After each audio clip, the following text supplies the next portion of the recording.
Welcome, everybody, to First Principles Podcast. This is the podcast dedicated to all things related to the environment, breakdown from the ground up.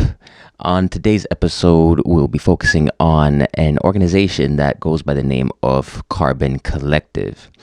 What does Carbon Collective do? Well, they claim to be an organization focused on investments, taking money that you give them and putting it into environmental or quote unquote climate solutions, as they call it.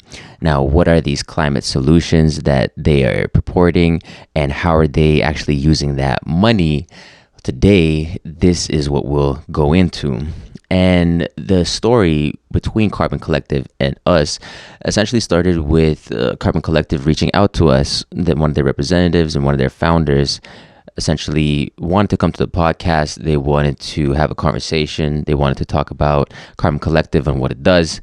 And at first we were a bit hesitant. We were skeptical because, in fact, we had coincidentally just done an episode that we haven't released yet on ESGs, environmental social governance, and how this was being used in corporations and large-scale institutions, and how there's essentially a lot of greenwashing. And it's a very interesting episode that you should check out.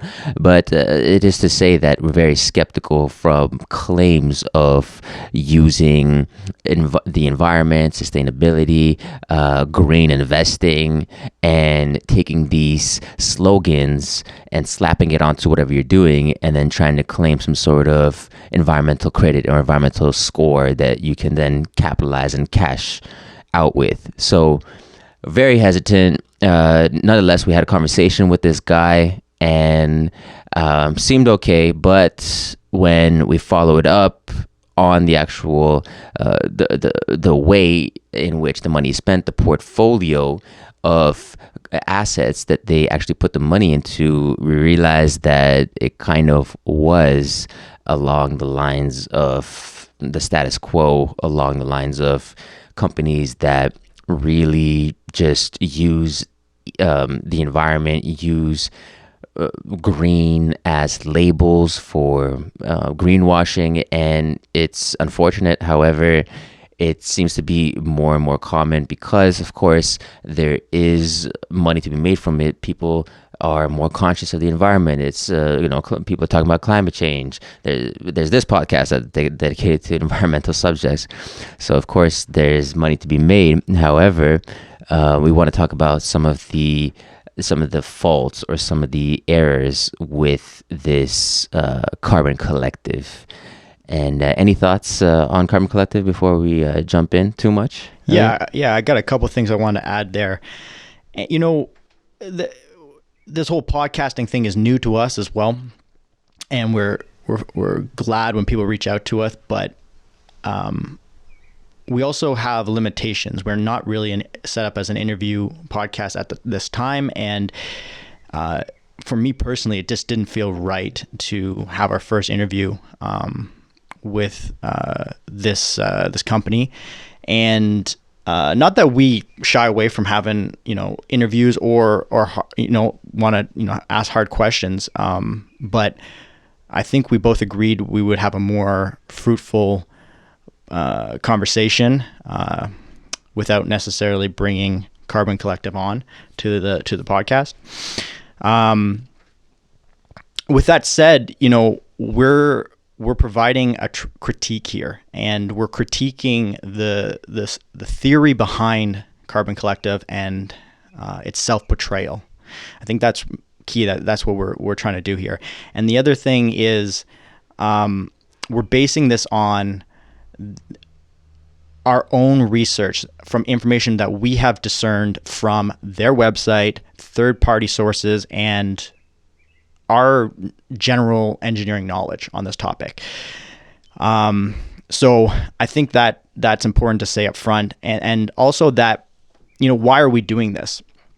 Like, why are we talking about Carbon Collective? Well, like we just talked about there, we are, we just looked at ESGs. We've talked about carbon tax previously, and this whole concept of economics, the movement of money, how you can use money to drive drive change in this realm of environmentalism, of climate change, is something that's right up our alley. I think it's integral to providing meaningful solutions to the climate and to environmental issues. And that fits right into our scope of interest that we do on this podcast. Like you mentioned, Carbon Collective is an investment advisory company that create a series of portfolios that aim to kind of pressure companies into addressing climate change. And they have a very specific set of ideas about what that process should look like, that they refer to as their theory of change, which it might be a good spot to start off on. Right. So their theory of change is what their guiding principle, what their guiding philosophy essentially goes off of. And essentially it's 3 principles. Number 1 is that they wish to divest from companies that support fossil fuels. Number 2, they wish to invest in companies bringing climate solutions. And number 3, they wish to diversify across the rest of the market, which they claim is already low carbon. So, number 1, they want to divest from companies that support fossil fuels. Divest implying removing investment, so not investing. And as you said, it's a series of various portfolios that you can set up with Carbon Collective. And what you can do on their website quite conveniently is select a climate-only portfolio, which when you select it, tells you the distribution of your assets and where the money will be going. So, number 1, you have a distribution where you have the idea that you're investing 0% in fossil fuels, right? So this is the whole divesting thing. They're removing investments from fossil fuels. And I can quote, like right off their webpage, it says divest from all industries that rely on fossil fuels. Right. All industries that rely on fossil all fuels. industries. Right. And so great. Okay, so we're divesting. Okay, so I want to figure out what types of companies, what types of assets you guys are going to be putting in my portfolio. So I select the climate only portfolio on their site, and it tells me there's 0% in fossil fuels and 90% are in stocks, 8% in bonds, 2% cash, right? And the 90% that are in stocks, it's in the climate index that they have created, which is an assortment of companies that they claim to be giving quote unquote climate solutions. And what do they mean by climate solutions? How do they define climate solutions? It's not really stated. I guess they just assume everybody's on the same page. But when it comes to climate solutions, what does that even mean? Because it's such a broad term. Like, how do you solve the climate? What is the problem? Is that like if you want to solve something, a good principle is try to be as specific as possible. But when you have a situation where you're not specifying, you're being so broad, climate solutions, well, that could encompass literally an infinite number of things. So where are you going with this? So small critique of how they're essentially marketing and communicating. And a lot of this really does come down to communication and marketing in terms of my personal dislike and distaste with what they're doing. It's not to say that I disagree with the companies that they're investing in. Maybe some of them I do, maybe some of them I don't, but that's not really the point for me. For me, the point is the communication side of things and how they go about essentially portraying themselves in one way, but in reality, what they're doing is something totally different. So yeah, I go back to, do you want to jump in there? Yeah, I wanted to say that is the main issue for both of us. And what I generally feel people can choose to spend their money in a certain way, and investing in some of these companies, by all means, who am I to say? And they might be great companies. I might want to invest in them too. The issue I really have is with this whole ideology. When you base something on a broken or distorted ideology, it can cause some serious issues. And sometimes it's not completely intentional. I get that. But what we've been trying to do from episode 1 is kind of tease apart some of the more outrageous parts of environmentalism and this topic of climate catastrophe. And what I get when I read some of the theories and ideas put forth on their website is thinking that's in line with some of the problems that we've been trying to tackle. And that's fundamentally where I have an issue. It's not about what people do with money. It's not even about using money to make change. I think, if more people had an ideological framework of how they want to spend their money and they want to use that as a way to drive change in the world, by all means, I think that's your right, in your rights to do that. So yeah, all I wanted to say was it's in the portrayal, I think, that both of us had not a great feeling about when we started breaking into it. Yeah. That's where the problem comes in, is the portrayal of how they portray themselves, whereas what they actually do.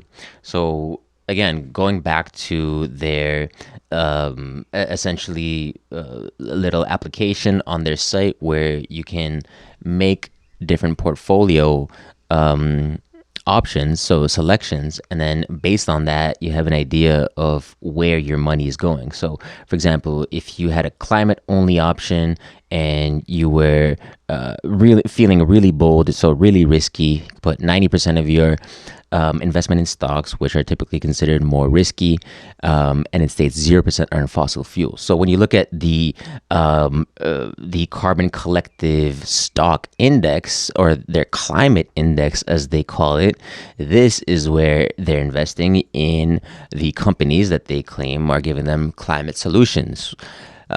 Think companies like Tesla, or companies like solar generation companies, right? So it sounds really great. Companies that are helping electrify the grid, or just helping climate solutions, so whatever that means. And I think that when you actually look at this list of companies, this is where you understand that their term of using that they use so broadly, climate solutions, is actually really beneficial to them and what they're trying to do, because it allows them a certain leeway to include a whole bunch of companies in their quote unquote climate index, which really at its core have nothing to do with the climate, but by dint of some connection that Carbon Collective has deemed to be worthy to be noted in a climate solution, they include them in. So this includes companies such as DocuSign. I found this one was an interesting one, DocuSign. So you might be familiar with DocuSign if you have to electronically sign PDFs, right? We're living in an age where no longer are we using paper. We have digital files, and of course PDF is a common one that's used. And in order to sign your PDFs, there are various solutions. Adobe, one of them, and DocuSign is another one that's popped up. So DocuSign is essentially listed within their collection of climate index stocks. Okay. So, and what they say is DocuSign provides an e-signature solution which allows for digital signing of agreements and documents, saving many sheets of paper and transit miles. So I guess, yeah, by virtue of them allowing for electronic signature, they're somehow providing climate solutions. Like, it's a reach. It's a reach and a half. It's like, are you sure that They weren't simply creating a technology and providing a solution for the electronic landscape that they saw developing in front of them. Like, how do you know that their intentions of DocuSign were for climate reasons, or it was just, okay, people are using PDFs, they need them signed, and okay, well, we can create this technology in order to sign these PDFs. Like, how it's such a reach for you to then claim, oh, they're providing climate solutions. No, they're just providing solutions, and then you deem them to be climate. And it's ridiculous. And I think, though, that DocuSign would also promote themselves perhaps from that angle, the angle of being environmentally friendly. And the reason for that, like you said, has nothing to do with the fact that they were created with that in mind. No, these companies, they look at what people care about. And they know when it comes to making a pitch, to making a selling point, they want to hit the boxes that are the latest trend. And people are concerned about the environment. So I'm sure I wouldn't be surprised if I could find on that company's whatever it's called, signature, they have something about how they're good for the environment. It might not just be Carbon Collective, filtering them in that way. But where did that come from? It's this whole idea is that companies that were doing literally the same thing they would normally do, trying to act as if they suddenly are doing this for environmental reasons. It's like, Yeah, exactly. It worked. You just picked that up because you could. Exactly. Yeah. You're just seeing the trends. Good for you. And you're hopping on the bandwagon. Good for you. Yeah. But we all see what you're doing. And I think these corporations think the public is dumber than it actually is. And I don't know. It's a sign of a disconnect maybe when these corporate elites think that they can just do such transparent sleight of hand and think people don't notice. Because another one of these is that these companies that they include on here is waste management. So you may be familiar with them. Every weekly, you put out your garbage, your recycling, they come and pick it up. And they've been doing this for many, many years. And I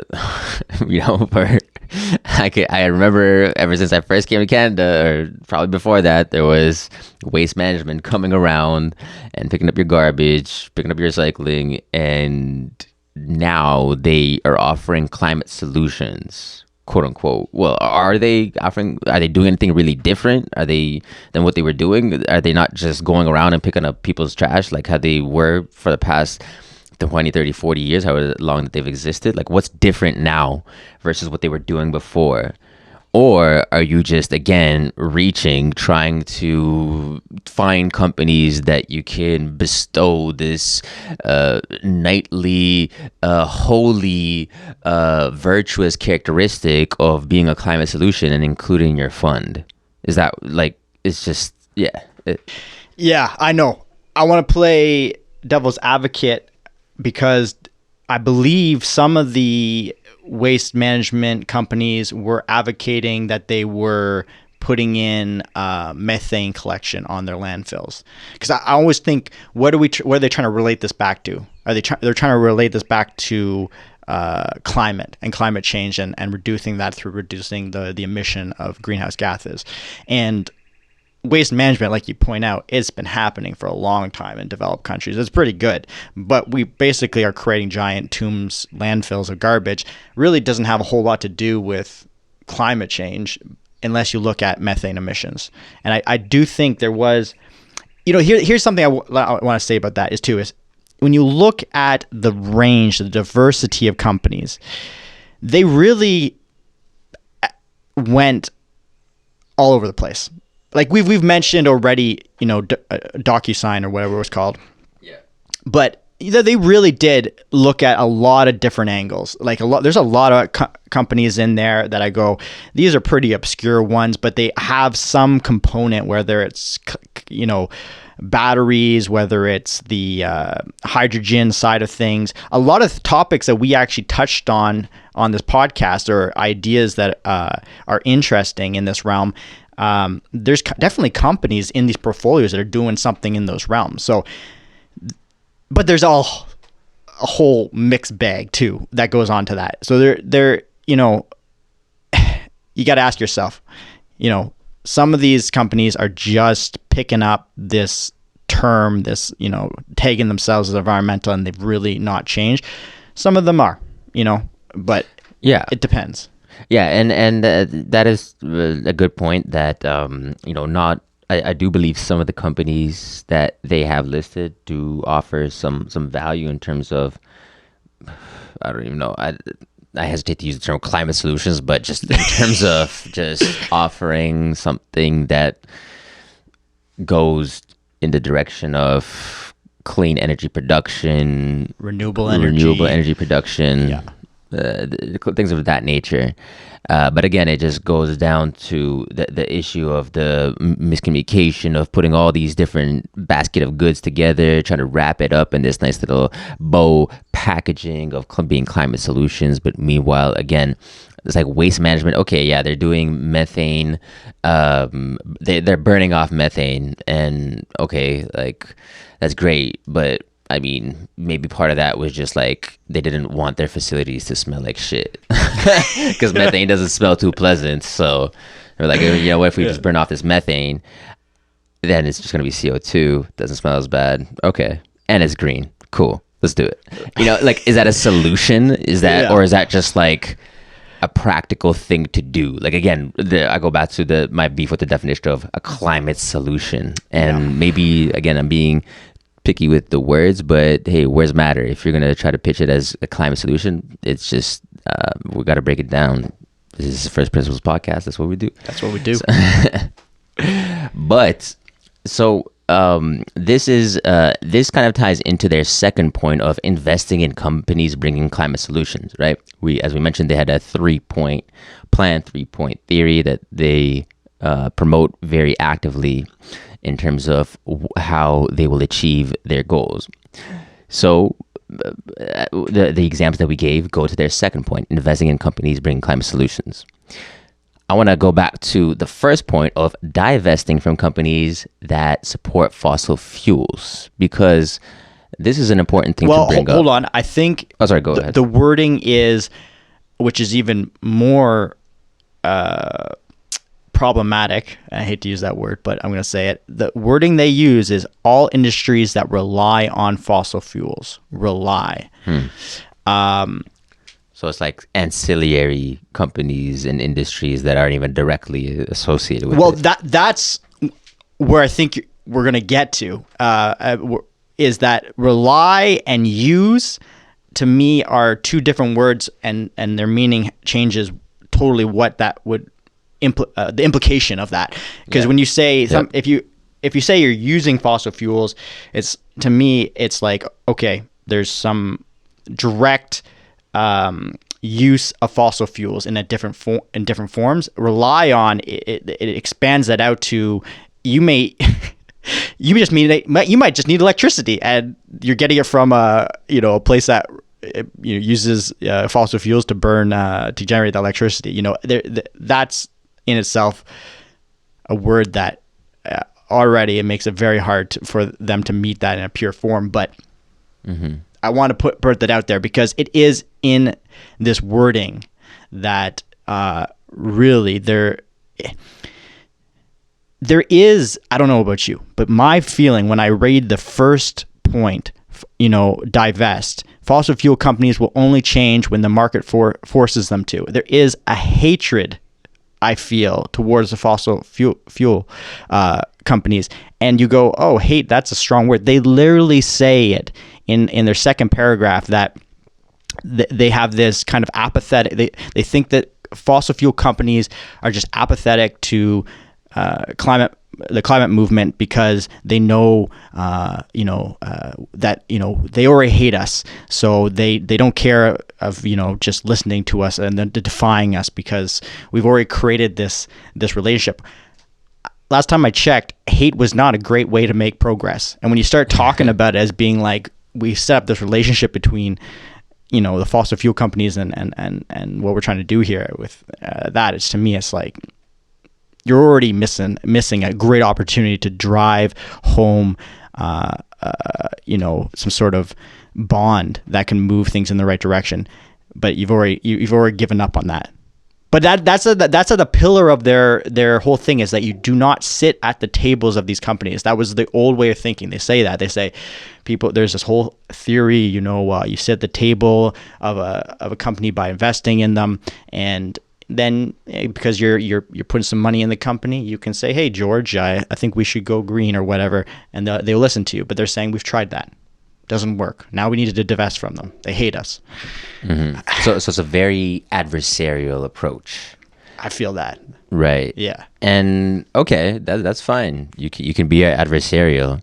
However, when we look at where the money is actually going, you do in fact see that, hey, contrary to their strong stance, they hold such a strong stance, but then when you actually look at the receipts, you look at the portfolio, you see companies that still use fossil fuels. So for example, you have Next Era Energy, and they say Next Era produces 49.98% of power from fossil fuels. They got it to that level of specificity, 98. They, very hesitant on that, but sure, let's go with that. Of power from fossil fuels, 39.48 from renewables, 10.59 from nuclear, and 0.01 from non-fossil fuel combustion, while it passes the generation mix criteria of greater than 50% non-fossil fuel sources. 2.47 of its power comes from coal, but it has a plan to shut down its coal plants within the next 3 years. It exceeds state regulations. So they've just admitted that they invest in a company that not only promotes fossil fuels, but uses coal, which is, the Satan in disguise, essentially, for the environmental activists. Coal, and it's like, okay, sure, let's not use coal. But to me, again, I go back to the whole messaging and the issue of the disingenuous nature with which they're portraying themselves as one thing. We're not, and again, like when the data itself, when they tell you in their little tool, oh, look, there's 0% fossil fuels, so you think you're okay, this is great, 0 fossil fuels, my money is not touching fossil fuels. Little did you know, it's going to freaking coal companies, like coal power producers. And again, I don't have a problem with that either, but it's just like it's just you're straight lying. Like, you're just straight lying. Like, why? How why? Can you, like, it is the why, because it's anybody who doesn't do their homework. Granted, people that invest, I'm sure they're more likely to do a bit of digging about where their money goes. But I think there's some people that, they're trying to convince you. Got $10,000, you wanna invest your money at our company. Oh, on the surface, we claim to be this. Great. If you don't look at it, goodness me, where your money goes, you have they are somewhat upfront once you start digging into their filtering mechanisms. Oh, if they're doing over 50%, and we can talk more about this arbitrary 50%. It's like, I thought you were 0. I thought it was nothing. It was nothing, and then then now suddenly you're 50%. Suddenly there's like, and none of that is upfront. You got to dig for it. You have to, and it's like, why?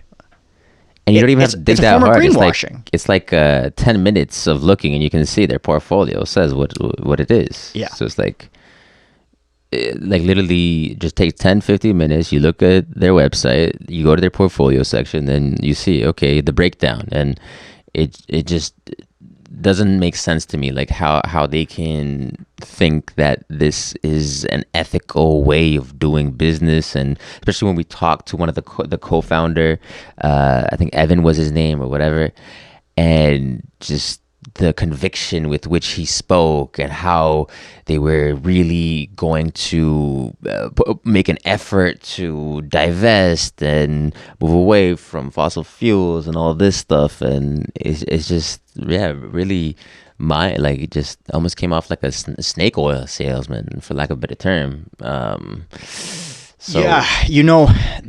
that is going back to my whole beef with this, is we don't want people, or we don't want to treat people like they're stupid. And there's a lot of nuance and things that needs to be explained when we're talking about environmental topics and issues and what the realities of them look like. I think there too often is this messaging that somehow we can just easily move towards a decarbonized world, net zero, in a couple of years, and the only thing stopping us is these greedy fossil fuel companies. No, that's false. There are some great solutions out there as alternatives, but a lot of these alternatives, they have not been proven at large scale. It is not simple. It is not as simple as we can turn this around in 4 or 5 years, but there's this idea, and it's put forth even in the final bit of this carbon collectives ideology. So they talk about, because they invest in Coca-Cola, and they immediately go, oh, this is probably gonna raise some eyebrows. Like we're Walmart, Johnson & Johnson, Nike, Starbucks, they're okay investing in these companies, because here's the other thing, they want to make portfolios that make money. Ha. Yeah. So not all these companies that are trying to make climate solutions are exactly have a great ability to make money. It's actually really hard. Sometimes these engineering firms, they go deep into debt. There's anyways, the point being is there are companies that are tried and true companies, Coca-Cola, Walmart, Johnson & Johnson, Nike, that they make profits year after year like clockwork. Great. But they realize up front that that this is an issue. So they have this blurb here where they talk about why they want to be, why they're okay, investing your money in Coca-Cola. And they say that unlike what they're willing to do for fossil fuel companies, they think if they invest in these guys and be at the table, they can pressure them to move, to get away from their fossil fuel dependence, to the point that they claim they want to basically change all their trucks to electric, make their manufacturing all electric, all their plastics are going to be done by bioplastics, 100%. That's what they're trying. This is their utopian. They just said that they don't want to be at the table. Come on. That just doesn't work with fossil fuel companies. It works for Coca-Cola, though. There's multinational corporations that aren't fossil fuel companies. Right. But here's also the problem. People think, oh, why don't we just switch to 100% bioplastics? Well, that isn't exactly possible. Mm-hmm. Plastics, as much as they have caused huge problems environmentally, the pollution in the ocean is terrible, microplastics, emerging problem, bad. Bioplastics, the reality is you have to have large swath of land that you would be competing with our food supply in order to generate the crops, to make the sugars that you have to chemically manipulate to make into a plastic. And these plastics then go out into the world, and unless they're brought to a facility that actually can heat them up, they will just act like any other plastic made from petroleum in our environment. They don't just break it down on any great time scale. They will become microplastics. They have problems, and to make them requires resources. And the trade-off is for these large scale, like the largest scale ones are people that are making bioplastics from corn. We're already using so much land for corn to raise cattle, to make all the other things we use, agricultural land for. How the hell are we going to do that? How Coca-Cola going to make all their plastic use out of biofuel? It's not reasonable. It's not practical. It's a pipe dream, and we shouldn't be advocating like this is going to be a reality. It's just misguided. It's delusional. Yeah, and like the whole fact of how they claim to have this moral ethical compass that they're using to filter out these companies, and how they can justify working with Coke, but meanwhile justify filtering out other. There's literally wind electric companies. So For example, ACOM, that helps clients achieve net zero emissions in their buildings, among other pro-climate projects.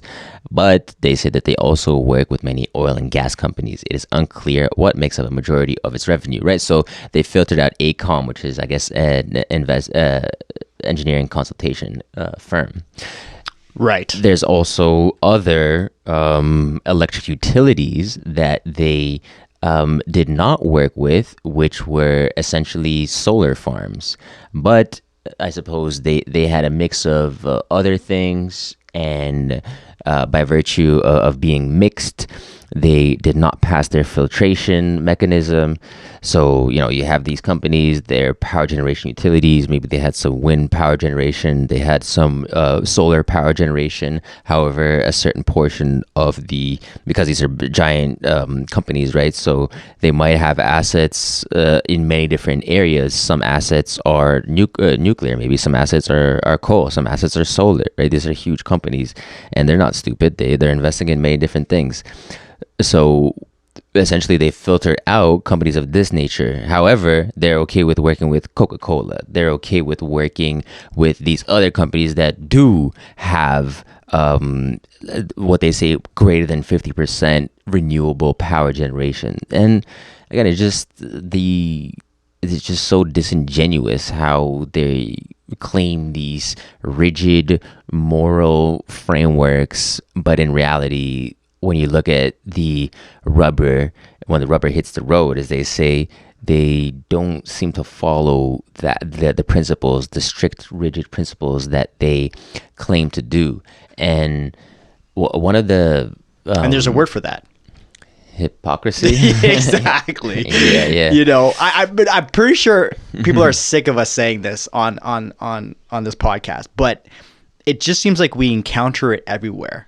And it's this idea that it's almost like people are a lack of self-awareness, where at one side they paint this picture, but then they execute in a different way that's contradictory to it. And I know it's fundamental to being human, and we all have that yet, but it's just like, it's crazy how often we encounter it when it comes to to blind spots, Yeah. And we all have our blind spots, and I'm sure we have it too. And it's something that everybody has to be mindful and aware of, and it's part of maturation as a human being, and it's to accept those blind spots and try to address them the best that we can.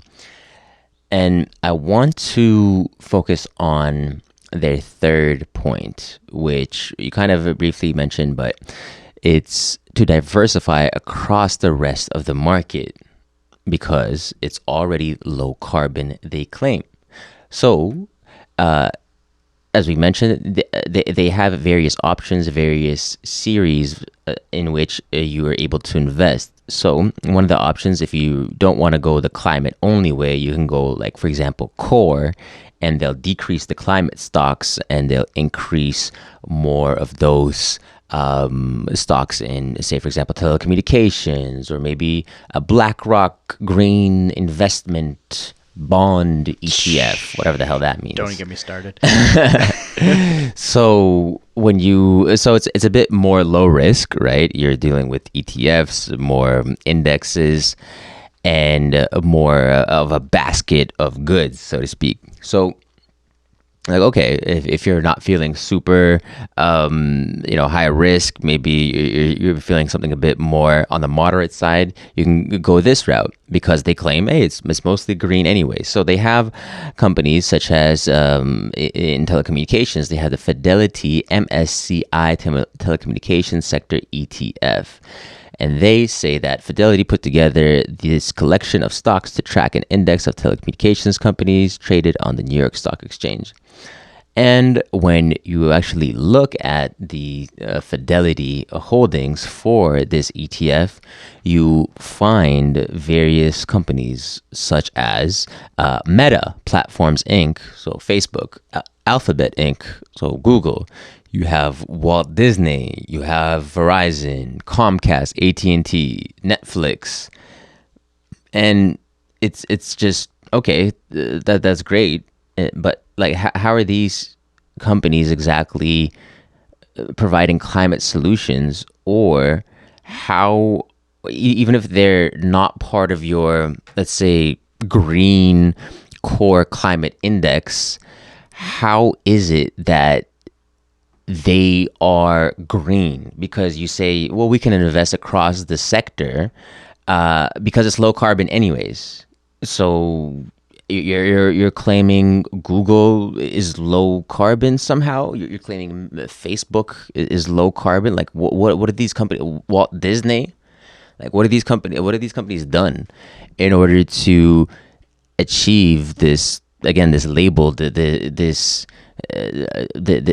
is it that you're just trying to justify investing in these giant corporations that you know are really good at generating income? So you know what, like, let's just try to paint it in this interesting way that they are somehow green. Like I don't know, it's just, again, another example of their disingenuous marketing. Yeah. So there would be no Meta. There would be no Google without the foundation of our society that was driven by fossil fuels. And this is a point I really want to try to nail home.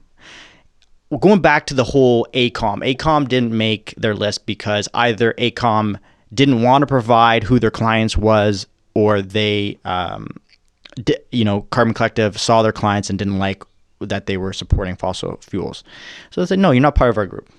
And AECOM is a firm. They're business. They're doing projects for the fossil fuel industry.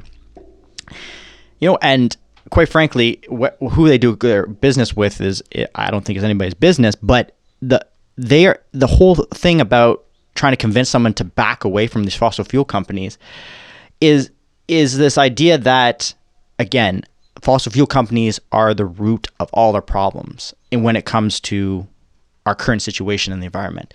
And yes, they absolutely have caused issues, granted. However, I want to always emphasize that they are not some organization that we need to demonize. What the benefits that they have provided for the bettering of life, moving people out of poverty, the betterment of this world is incredible. And something even like plastics, if we didn't have plastics, we would be transporting really heavy goods that were in glass and other materials. We would be having food that would not last as long. We'd have a whole slew of issues just around food production and food transport if there wasn't for fossil fuels. So what I'm getting at here is this promotion of this idea that fossil fuels are bad. So the idea, and they even admit, it seems to me, like when we've pointed out to the fact that they're willing to put money in all these other different places, and I think they say in one of their things, like, if you're not cool with investing in Coca-Cola, cool, we'll put you in a portfolio that doesn't have them. So they realize that, everybody's going to have their own limits to what they feel ideologically where they want to put their money in, and so be it, and they're willing to kind of play ball there. But their whole premise is based around just demonizing fossil fuels. And yet, when it really comes down to it, they know it's at the heart of, like, so many companies that are profitable. Like, people wouldn't even have, the digital revolution wouldn't have happened without them. You know what I mean? Yeah, I think that's a great point, because it's easy to just look at fossil fuels in this narrow avenue, in this narrow light, that, okay, fossil fuels, they generate CO2, that's bad for the environment, leads to climate change, so fossil fuels are bad. It's such a shallow way of thinking, because it neglects all of the opportunities and possibilities that fossil fuels have opened up, such as having heating for your house, having the ability to cook, right? Like cooking your food, like literally like the basics of the basics. But because we have our basics met, those fundamental things such as shelter, heat, food, because those things are met, then we can have these higher level existential crises within us. Oh, the environment. Oh, climate change. Yeah, because and we can totally misplace our frustration with what's going on and focus it on fossil fuels, meanwhile neglecting all of the benefits that fossil fuels have given us. And it's not to say that fossil fuels are perfect. However, it's to say that it's a really complicated picture and a complicated dynamic, and for people to oversimplify it and just say, hey, we need to divest from fossil fuels, it's bad, we don't want it, and like that's not the solution. But meanwhile, that's actually what you're doing. It's just like it just doesn't work. Yeah. And I could just hear someone being like, oh, you're apologizing for big oil, or what is this?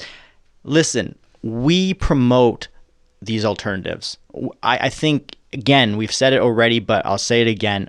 Investing in companies that are trying to provide a way of cooking your food, of heating your house that doesn't rely on fossil fuels is good. I think there are some promising ones out there.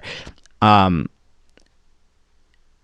again, this idea that we're just going to go cold turkey and drop fossil fuels out of our life and go to net zero is not something that can happen quickly. It is going to take time, and none of these technologies are ready to just jump in now.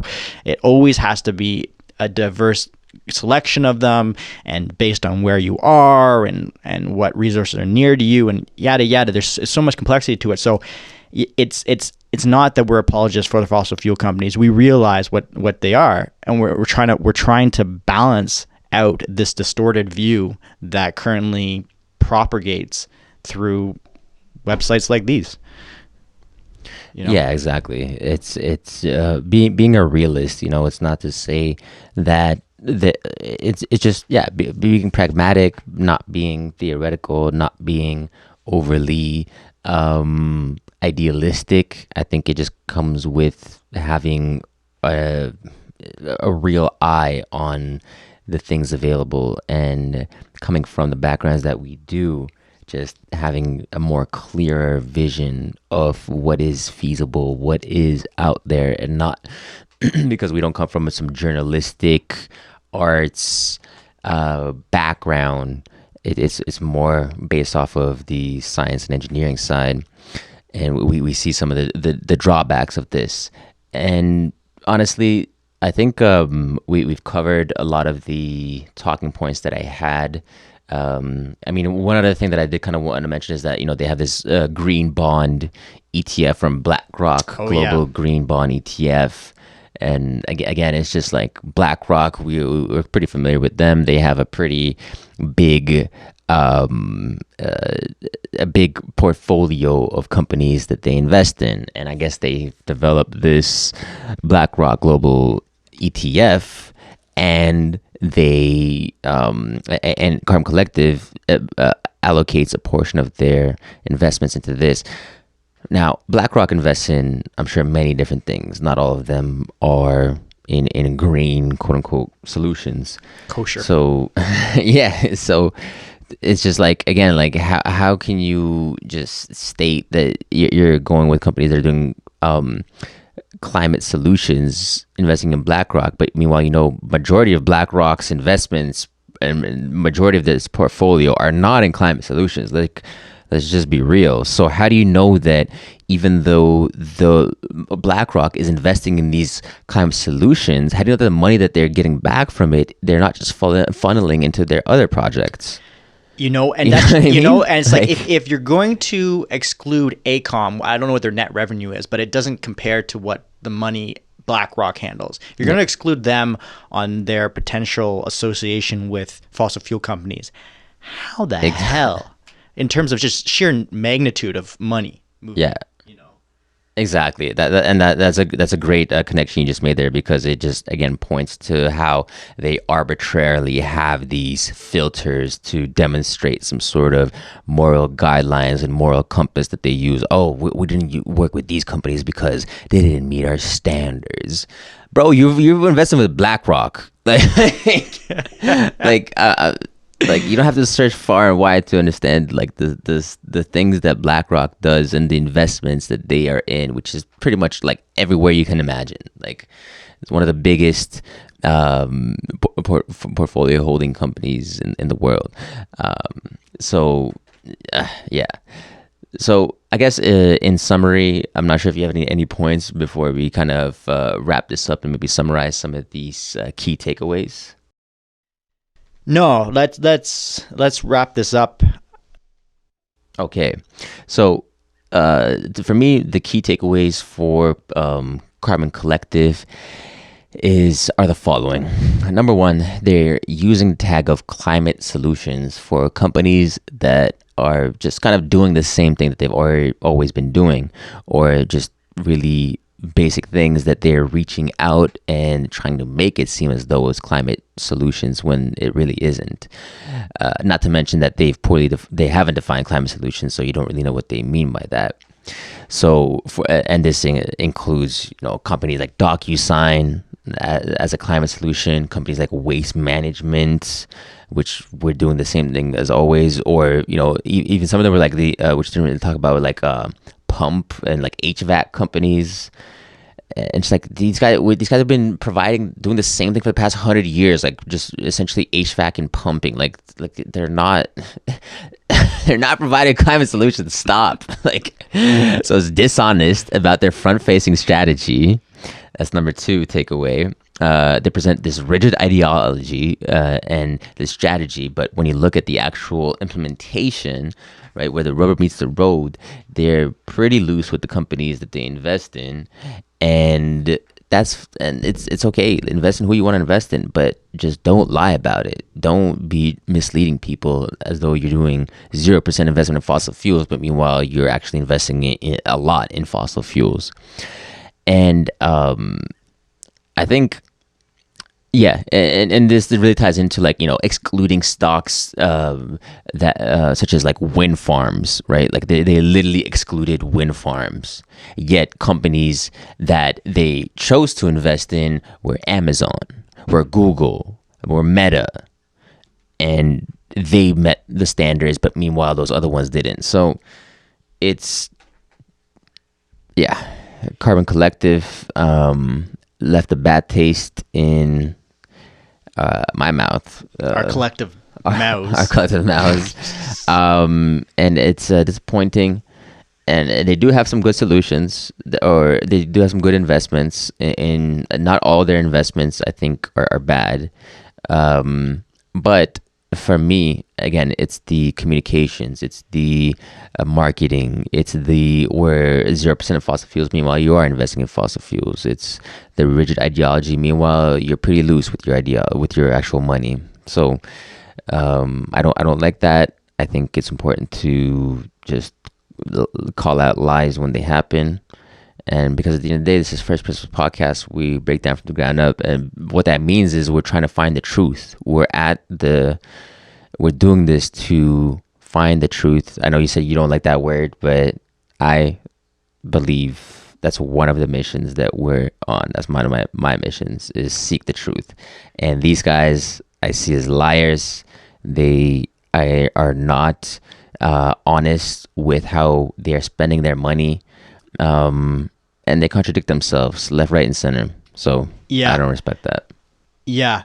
It's the deceptive nature of it, because at the end of the day, there are going to be people that are victims to this. And they're, in some way, they're the ones that are the prey, and they're being preyed upon. Their good intentions are being preyed upon, because they've been sold this idea that here's your set of issues, the things that are driving catastrophe in the world.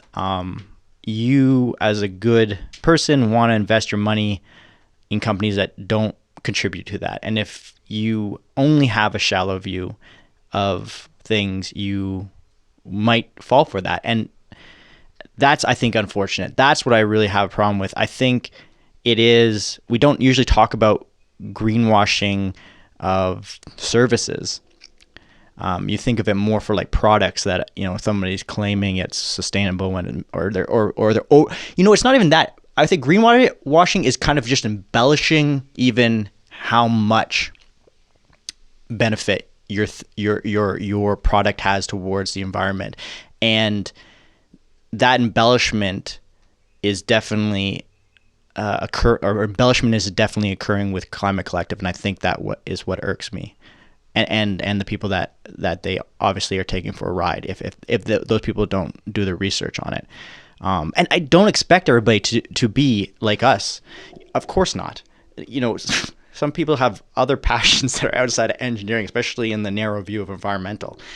Goodness, we have other passions too, but it's hard to turn a blind eye to these type of things when you see so obviously from your own knowledge in this narrow area that people are being misguided, and that's, you know, I might have an issue with that word, the truth, but it is, you know, it is trying to get at the root of something. It is trying to demystify. It is trying to get rid of the deceptive natures out there, and I think that is something I strive to do, and I think is a noble thing to do. So, yeah, Climate Collective, you just didn't do it right. I'm sorry. Yeah, they did not do it right, and hopefully they do something about their methodology. They improve how they communicate, but I don't know. My hopes are not very high, and I just want to touch on what you said there, though. You know, it's like the truth, and just coming to the core of it, I think, is really important, because at the end of the day, when we are living in a time when the truth is so relative and everybody has their own truth, it's important to take a step back and say, well, maybe there's an absolute truth. Maybe it's not about your relative truth, it's about the absolute truth. And that's why Carbon Collective might think in their relativistic terms that they're divesting from fossil fuels, but in an absolute sense, they're not divesting from fossil fuels. They're quite literally investing in fossil fuels. So that is the truth, even though their truth is not that. Unfortunately, that is the truth, and it's unfortunate that companies like this exist. But you guys don't have time to go over them, but that's why you have us. That's why you have First Principles Podcast, so that we can let you know about these things that are happening, all of the chaos, all of the information, all the wars surrounding greenwashing, ESGs, the World Economic Forum. I believe you me, there's a lot in relation to the environment, how it is being used. And that's what we're here to provide you, an analysis of all of these environmental things unfolding. So if you found value in this episode, please share it with somebody else that might also find value in it. And check out our website, firstprinciplespodcast.com, for more episodes. And we're available on all the podcast platforms. Please feel free to give us a 5-star review, positive review, and all that fun stuff. And until next time, we will catch you later. That's First Principles Podcast, Carbon Collective, breakdown from the ground up. Peace out. Peace.